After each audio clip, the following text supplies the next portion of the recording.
One of our subscribers sent me an original Sony PlayStation 4 Gamepad for repair. The problem: something went wrong during DIY maintenance, and the battery connector was accidentally disconnected. We repaired it ourselves, but nothing worked. Well, that happens. I'm checking the gamepad. It currently won't turn on. There's no current draw from the charger. The defect is clear. Let's take it apart and see what could have happened. Well, the gamepad is already disassembled. I see traces of DIY repairs on it. The battery connector was most likely glued with epoxy, which even got inside the connector. This shouldn't happen. This prevents the battery connector from inserting, and the board may simply not receive power. The connector pins are connected to the board with jumpers. I don't know about you, but I don't really like the look of it. It's better to reinstall the connector. I'm desoldering it and cleaning off traces of the previous repair. Under a microscope, I discovered a break in the ground circuit of the board due to a torn mounting contact on the connector housing. I'm not sure how critical this is. It seems there is a bypass circuit, but I decided to repair it with copper wire. I installed the connector on the board without jumpers, soldered the pins directly to the tracks, cleaning them of any grease.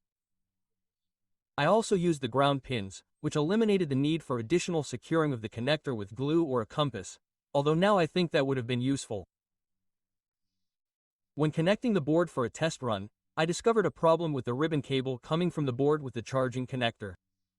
Its contact area was cut off. Because of this, when installing the ribbon cables, the connector lost contact with the pins all the way. You can see the dents from the connector contacts. It turns out that power from the charger wasn't reaching the board, which is why there was no consumption.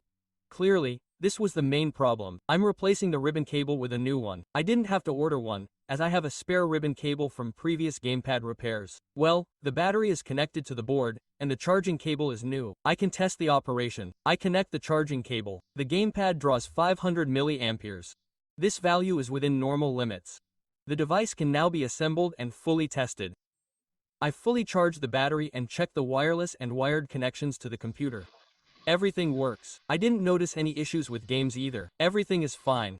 Well, my dear friends, the gamepad has been restored, and that completes my repair. By the way, it has already been sent to its owner. Let's hope that everything goes according to plan during our subscriber's next maintenance appointment and the gamepad never comes back to me again.